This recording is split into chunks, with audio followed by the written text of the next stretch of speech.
Yeah, so it's 2 minutes past 9, so I guess let's get cracking. And those who join us a little bit later are going to catch up. So, welcome to the online breakfast of the Shortcut. The Shortcut is a place of professional integration here in Finland.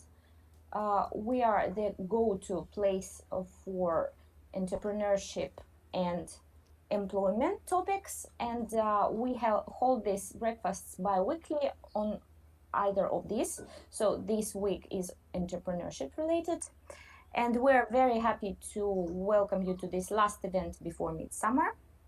More to come after the summer break. So today we have a very special guest, Dan Palmer from Telnix.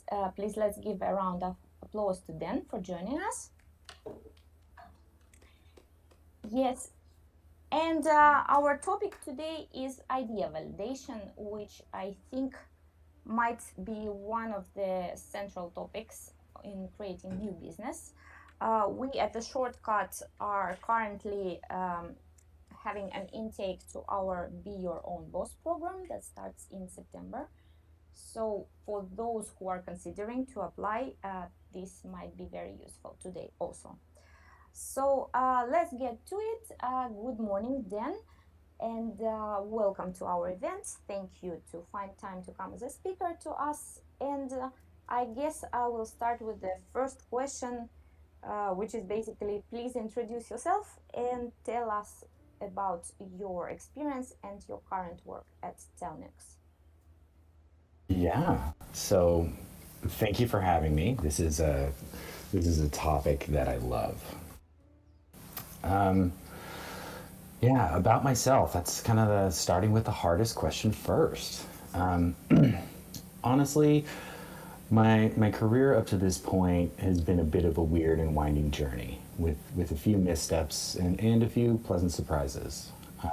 My university background is in finance, and my first real job was at the very first American bank to collapse during the 2008 financial crisis. I was an employee there for 6 weeks, and I was still in the onboarding process when it all fell apart. It's certainly not how you want to start a career. And I did manage to find a new job, but I think that experience left one lasting impression on me is depending on someone else for your economic security can have some unpleasant consequences. Basically, working for someone else might not be as safe as you think it is. And that's not to say being an entrepreneur is the right choice for everyone. It also has some serious risks, but in general, it's been a better option for me, even times when it didn't work out. It's a situation of win or lose. I like to have control over my work life, although sometimes that can be painful. As to the second part of your question, my current job at Telnex actually came rather unexpectedly. I'm passionate about startups, helping them define new products, helping them go to market strategy, navigating the uncertainty. And so when a friend of mine asked me to join him on setting up a European headquarters for an American company, I just thought, yeah, why not? And what I'm doing now is not necessarily what I was doing at the start. In the beginning of my job at Telnex, it was a lot of lift and shift, right? Like a lot of cut and paste. But after a few weeks of kind of copying the sales and marketing motions that we adopted from the US, I started to question, why are we doing certain things? Or really to be more precise, why were we not doing some other things? I can certainly understand why we would want the Ciscos of the world as clients. They have a lot of money and we need to keep the lights on. But big companies like that can be expensive to acquire as customers, and there's always the chance that they might go somewhere else. And I thought, why are we not going after more companies like Clubhouse or Discord? Why not more startups? Particularly if we can find them super early in their life cycle, at a time when giving them a few €100 in credit would be like a huge deal for them. Plus, we always have the chance to grow with them and help them along the way. And my hope is that following this strategy will build some goodwill so that there will be less of a risk of them kind of jumping ship. And if they do, and I get it, people move on, it'll be less problematic to lose them than it would to lose some giant multinational company. So I put together a deck on why I thought engaging with startups was the future of the business, and I pitched it to the leadership team, and they absolutely bought in. Basically, I kind of got to write my own job description. And so now I spend my time engaging with startups and scale-ups to talk about managing or building their real-time communications or whatever fun stuff they want to talk about. And as a quick shameless plug, Telnix is a cloud communication platform that delivers lightning fast comms on a global private fiber network. We give our customers unparalleled control over their SMS, their voice, their video, IoT devices, and we're the only major carrier to have a 99.999% uptime.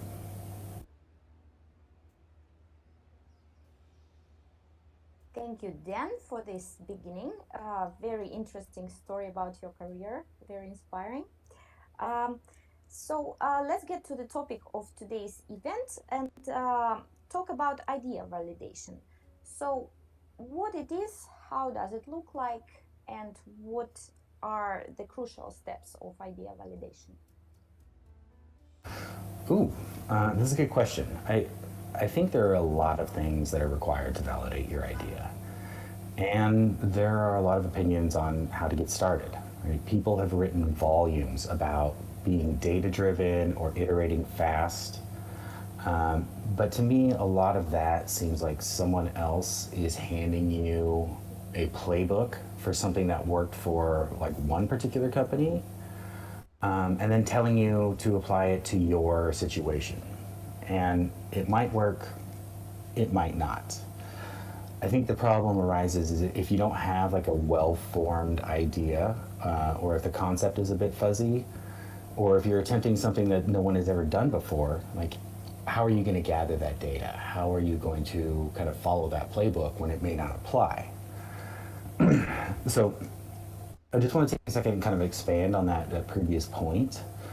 There's nothing wrong with taking an existing idea and making it better, right? Google definitely was not the first search engine. They were just much better than Yahoo.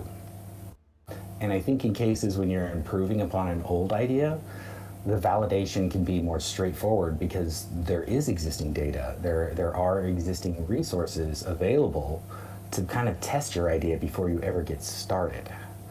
But if you're doing something completely new, it can be a little tricky, right? Because there's not any existing information to help you make a decision. You might just have to put something out into the market and see if people buy it, which can be scary and risky. But in my opinion, I think there are a few steps that you can take to try to mitigate some of that risk, right? First, I think most ideas start out with a market segment of one.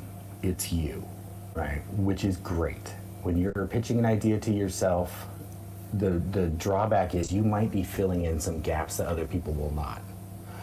I think the key here is to really draw it out like a story and make sure you start at the beginning. The people that you initially approach to see whether or not they like your idea have only been thinking about your problem, for 6 minutes, but you've been thinking about it for 6 weeks. And so you really need to kind of go step by step, and walk them through your thought process just to make sure they're understanding what's going on. I think the second step is to go socialize the idea with people who are not like you, right? Get out of the building, or at the very least, kind of get out of your own head. For example, excuse me. For example, like I pitch my ideas to my mother, who is not very technical. And if she can't understand the problem that I'm trying to solve, then either I'm not telling this story very well, or it's just not a good story, and I should go do something different. And then lastly, sometimes risky or bold ideas do require a leap of faith, right? Until Apple put out the iPhone in 2007, was there anyone walking around wishing they had the internet in their pocket, right? Or that our phones didn't have any buttons? It, it's it's something that Steve Jobs just kind of threw out there, and he believed it was going to work, and it turns out it was right. But even then, don't forget, like the iPhone wasn't even Apple's first try. They had previously put out something called the Newton, which was, by all accounts, like a total flop.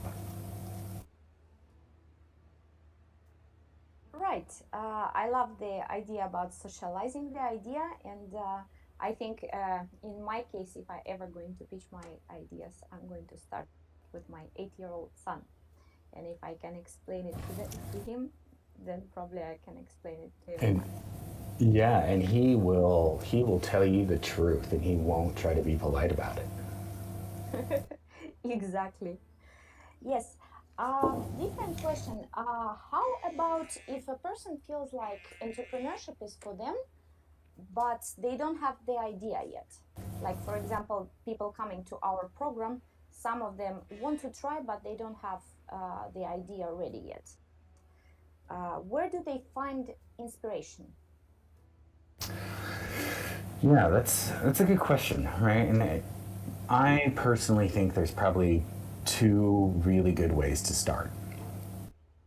If you don't have any idea, or if you don't have a solid idea, but you really want to kind of be an entrepreneur, I think the first one is kind of to really meticulously keep notes on what happened to you during the course of a typical day, right? What problems did you run into? What challenges did you have while you're going about your normal routine, right? Why did you have to deal with these challenges? Like, are they unique to you, or are other people having these same problems? I think as humans, we tend to be creatures of habit, and we can be at times very intellectually lazy, so we don't really think that there are other options for dealing with obstacles that we run into on a day-to-day basis. And so it really helps to document those problems and make sure you document how they made you feel, so you can look back at your notes later in the day and like evaluate them analytically.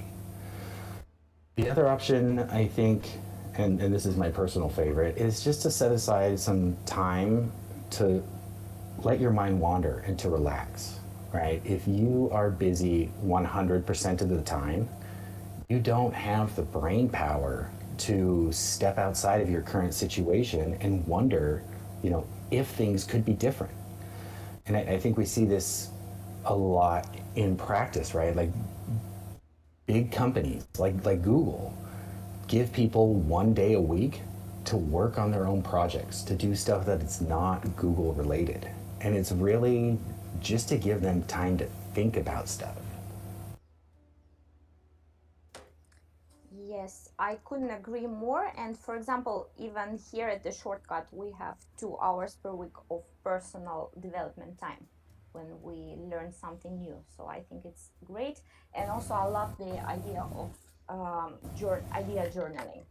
That also sounds Yeah, really interesting. and don't be afraid if things are going slow, right? Or if coming up with an idea for a longer lasting light bulb is taking a while, right? Creativity is a messy art. It's not a science. And it doesn't always, it doesn't always just happen according to a schedule. Sometimes the idea just pops into your head, and then you can get started. That's right. Then let's move to the elephant in the room question. I can see also that there are questions in the audience. Please, for now, post them in the chat. I'm going to read out those. But my question now is the one that probably many people try not to think about. It is known that many businesses fail in the first year. So how to avoid it or try to avoid it already at the stage of idea validation? So I want to challenge you on that question because I do think failure is an option, right? Many businesses will fail, but I would argue that it is much, much better to fail fast and fail early than it is to drag it out. At the very least, it's less expensive. Frankly, failing at the idea stage can probably be a good thing, right? You came up with an idea, you ran an experiment, you tested it out with some potential customers, and they didn't like it. That's okay, right? You spent a day or two working on a concept and building a PowerPoint deck, and spending a few euros, making a proof of concept. If it doesn't work, that's not the end of the world. At the very least, you learn something, even if it's what not to do. And when you try again, you'll at least have that knowledge of you need to do something different, right? Maybe your second idea is far better than your first. And also, I think that there's situations that are beyond people's control that'll have a large impact on your success or on your failure. Right? Take COVID-19 for example. The greatest restaurant ever could have launched in March of 2020, but the world went into lockdown, and that restaurant would have failed. I don't think it would be fair to say that owner was a bad entrepreneur. Maybe she was just unlucky at that point of time and kind of needs to pick herself up and dust herself off and try again. Yes, so failure is an option. That's right. So we have some questions in the chat. So I'm now going to read it from the chat. So Arthur is asking, what if I already have an idea, but it exists only on paper in the form of sketches or such? What would be my next step? Yeah, so Arthur, that's I feel your pain because that's where most of my ideas are as well. I, what I found out that works for me is taking the sketches, right, or the drawings that I have on a whiteboard and building a story out of it, right? A way that you can explain one, the problem that you're trying to solve with your idea, and then two, the solution on why your idea is better than what currently exists. Right? If you can explain it in simple terms to friends or family or acquaintances or people you're sitting next to at the bar, and they go, hey, yeah, that's a great idea, then that seems to me like kind of that first step of validation, right? To go, oh, okay, I'm onto something here. And and then at that point you really just kind of need to start to build it. Yes, sounds really good. And Arthur is asking like a follow-up question: what if he is already past that stage? Well, so I mean, if you have some idea of validation, right, and you know where you want to go, then I would say the first step of your journey, you know, or the longest journey kind of begins with the first step, right? Is to to find out what is required to build what I would call the minimum marketable product and start putting things together. It's always tricky when you go out into the marketplace because consumers don't always know what they want, and so sometimes you have to show them, right? Like for example, earlier I gave the iPhone example. None of us knew we wanted that because it had never happened before, and all of a sudden Apple said, hey, you need this, and it was like, oh my god, you're right, I do need this. and it was a bit of leap of faith, right? They had spent millions of euros and many years developing this, and turns out they were right. But you still kind of have to take that first step and get started. Right. So next question is going to a little bit probably expand what we are talking about here. So normally when we're talking about idea validation, it is about tech startups. But for example, in our program, Be Your Own Boss, we welcome all kind of ideas, not just tech startups, but also small business ideas for more traditional businesses, like, for example, a bakery or a photo studio. So I would like to ask you then how the idea validation of such businesses is different than those of scalable startups. Yeah, that's a good question, and it's in my mind there are a lot of similarities. I think that, excuse me, I think that the biggest difference between digital startups and traditional businesses in terms of idea validation is how much time is required to go out and test stuff, right? For example, if I'm a digital startup, I can update my app as often as I want, several times in an hour if I care to. But if I'm making dough for like a loaf of bread, I'm kind of stuck with it for a few hours, right? It might take an entire day to finish something. And so this process is very similar. It'll just take a little bit longer when you're making something physical. But again, I think most of the concepts still work, right? And how do you know if your bread is any good? Again, you give it to your neighbor and ask them. Or better yet, give it to your neighbor's kid and wait, because they'll tell you. They won't try to be polite. And one thing I think that both physical and digital businesses can do is a concept called A/B testing, right? And let's keep using bread as an example. What I would do in this situation is I would make two different recipes of bread, right? Hand out some samples of one recipe to half the people, and the samples of the second half, or the second recipe to the other half.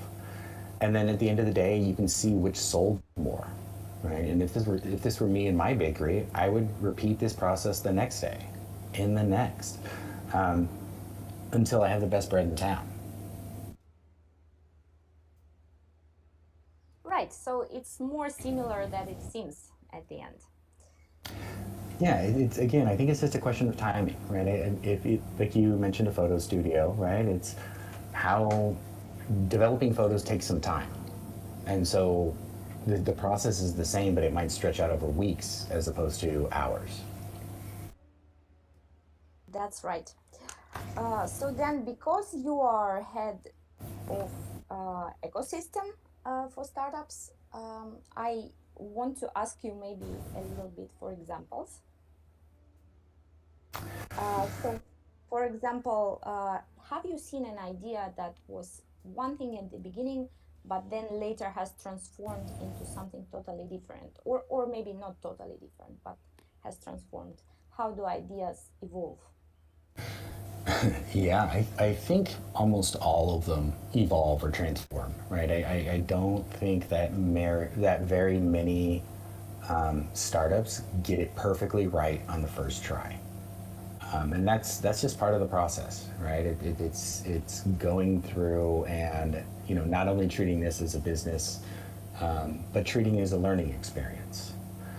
And yeah, I do get to see a lot of startups in the course of my job, or as a mentor for a few accelerators. And there is one thing that I find that's very common, and I find myself saying it a lot. It's kind of sad, but at least for now, I believe it's true. Saving the world is not a good business plan. I really wish that it was. I wish that going out and being uber sustainable and solving world hunger was was something that worked as a business, but I I don't think that that's true, because if saving the world was a good business, we would have already done it. Right? It's not like we don't have the money or the technology. It's frankly, it's generally it's hard to be profitable. For example, I mentored a startup that wanted to make music festivals more environmentally friendly.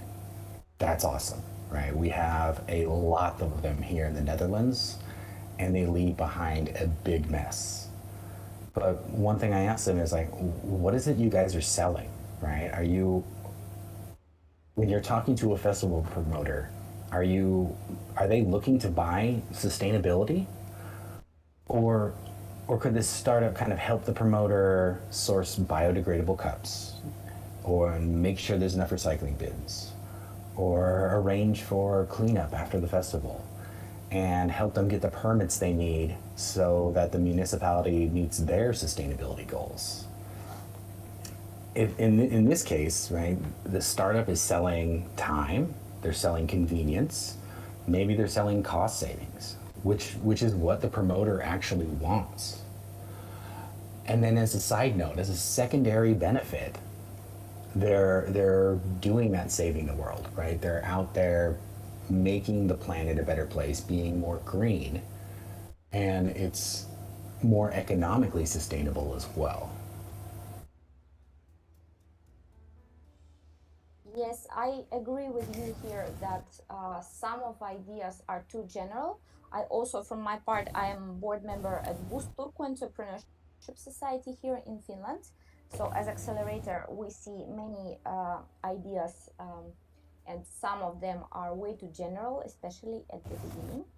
But also, I have to a little bit maybe disagree with you on the sustainability part, because I think that sustainability now is coming first in many businesses. So it used to be a feature that is like something extra, but now I think it, at least in good businesses, it is the main thing, I or at I least don't as important. I don't disagree that sustainability is important. I think it might be the most important. The question is, will people pay for it? Right? I think that everybody wants it, and yet not everyone is willing to open up their wallet. Right? It's like privacy.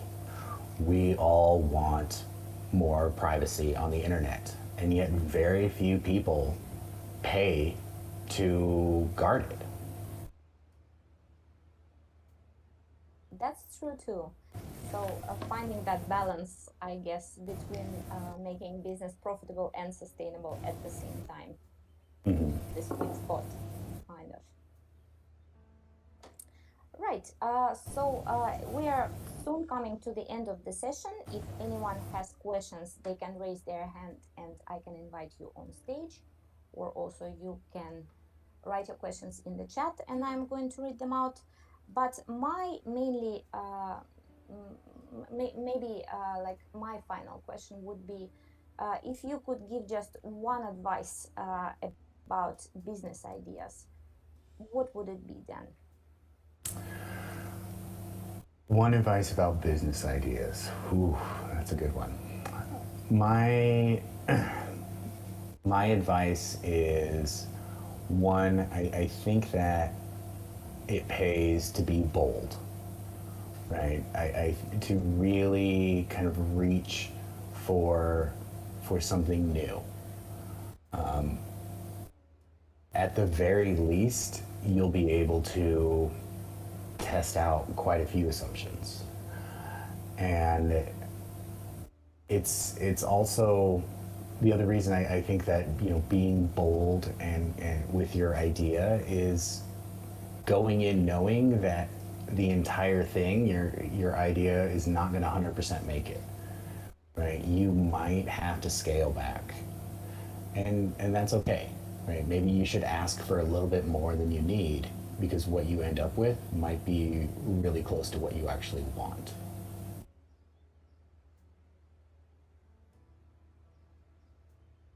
Yes, I think I have seen that not always, even like in my work with startups, I have seen that not only the best ideas win, but also the people who keep at it, kind of like keep believing in their idea and keep pushing sometimes, even do better than those with better ideas. So I think that's kind of another side to it. Yeah, certainly being persistent is incredibly important, right? Because like I said, there are going to be setbacks. There are going to be situations where things don't go the way that you want. And you're going to have to kind of pick yourself up and dust yourself off and keep going. That's just the nature of being an entrepreneurship or being an entrepreneur is it's a struggle. That's true. We have a question from the audience from Ling Choi. So Ling is asking, how can we know that our idea is validated enough? So that is, I guess, the question about shipping. Like, when is it perfect enough to ship it? It never will be. It's there's no magical line that you cross where you're like, oh, we're done. It's you should probably ship your product maybe even before it's done, right? It's you'll I think we live in a world where things are changing so quickly that even if you ship the perfect product by next year, it's going to need to be updated anyway. And so it's really, if you are only slightly uncomfortable about getting your idea out the door and into the hands of customers, I think that's the right spot. And and get it out there and find out. So at the end, it's not when the idea is ready, it's when you are ready. Yeah, like I said, I don't. Nobody makes a perfect product, right? Even the very best products are continually getting updates. Or, if you're running a bakery, you're constantly trying to make new kinds of bread, right? The innovation cycle is never done. Right. So we have some more questions from the audience. I think I'm going to invite Vicky on stage. I saw her raising her hand. 1 second.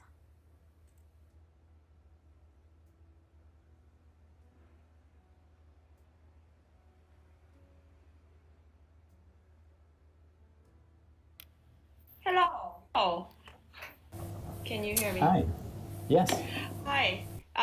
Hey, thanks, Stan, for coming. And I'm personally really passionate about the sustainability topic, and I think it's really interesting what you mentioned about kind of finding the sweet spot of everybody wants to be sustainable now, and we can see more and more products and companies are trying to claim that they are CO2 neutral or they have I think people are willing to pay to buy products that even if they don't know exactly what is CO2 neutral mean or what is this new eco-friendly product mean, but I think people nowadays are more people are willing to pay for a little green tag pretty Mm-hmm. much on the product. So I think that also affects that on the companies who are willing to invest in showing that they are more eco-friendly, maybe I mean without knowing how it actually works. So other Mm-hmm. than I mean like this kind of certificate business, actually they make quite lots of money. And other than that, like what do you think would be what will be us what we will see in the future? Like, will be there be more certificates or selling this CO2 compensation? would be a good business, or what do you think it will happen? Yeah, that's a good question. There's a lot to unpack there. So, one, I think that sustainability means more than just protecting the environment, right? I think you can be socially sustainable where you treat your employees well.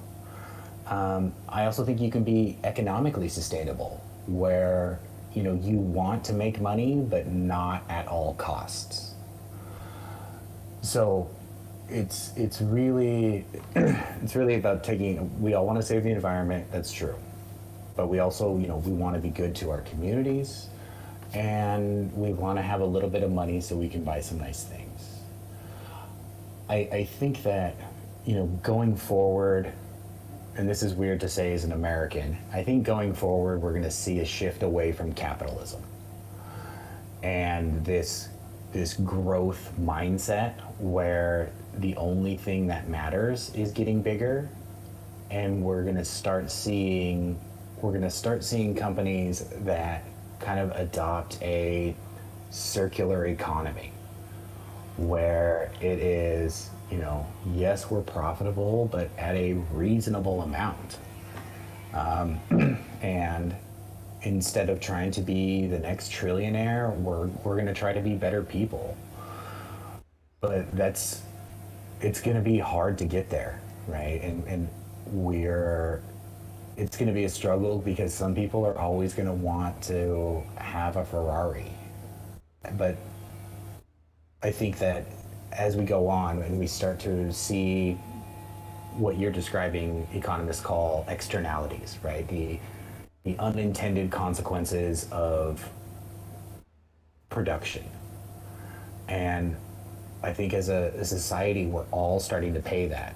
And we're going to have to see some kind of verification on, is this good or service that I'm purchasing sustainable, right? Like it bothers me that the hoodie I'm wearing right now was probably made in China, but I don't know, right? As a consumer, I don't have that information because I think if I did, I might have made a different choice. So, whether it's badges or it's, certification or really even supply chain tracking where I can see every step of the production process and that's presented to me in a transparent way, I think it'll allow consumers to make better choices, and that'll force companies to be more sustainable. That's right. We are talking a little bit about paradigm shift here. So that's gonna take a while. We have more questions in the chat. I'm going to read them out. So Arthur is asking, are you then a proponent of minimum viable product? Yeah, for the most part, yes, right? I think that the general concept of a minimum viable product is applicable in most situations, but I don't think that a lot of startups or entrepreneurs should wait, because the idea of minimum viable product is a bit fuzzy in that you don't know if it's viable until you launch it.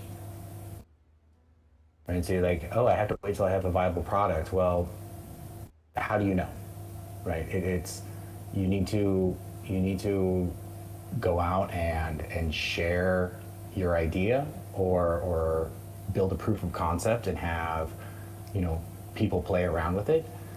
And as soon as you start getting positive feedback, I would launch.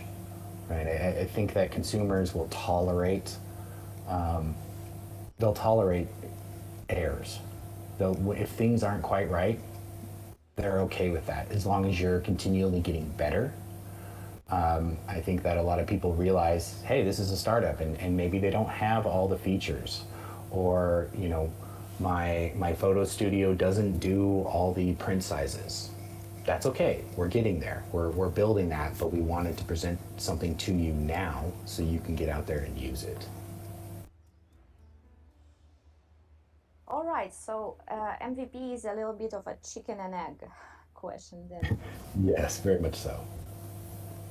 Yes, and one more question from the audience. Han Nguyen asks, besides context, reasons, motivation, etc., for the idea, should I validate the financial plan, and how can I do so?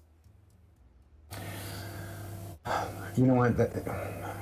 Every business needs to have their finances in order, except for there's so many businesses that don't, right? A, Twitter has never made a euro. Uber burned $14 billion last year, right? I don't know what their financial plan is, and yet they've launched a successful company. So I guess to reiterate, like, the finances are important because that's what's going to determine the long-term survivability of your company. But I don't think it has to be figured out 100% from day one. Right? If you just kind of know the general idea and going, hey, hopefully I'm making money or hopefully I'm not losing too much, I think it's okay to go out there. The other thing is pricing is hard. Right? You don't know what people will pay until they actually open up their wallet, so you can always adjust. Yes, so this I think was the last question in the chat. If anyone still wants to ask Dan something, we are going to ask Dan to stay with us in the tables after the end of the event so we can network with him face to face, or rather virtual face to face. But I think the official part of this event is over. Thank you very much for great questions from the audience. And let's give a round of applause to Dan. Yes. Thank you so much for coming, for taking time this morning to be here with us with Shortcut, and let's transform to the tables.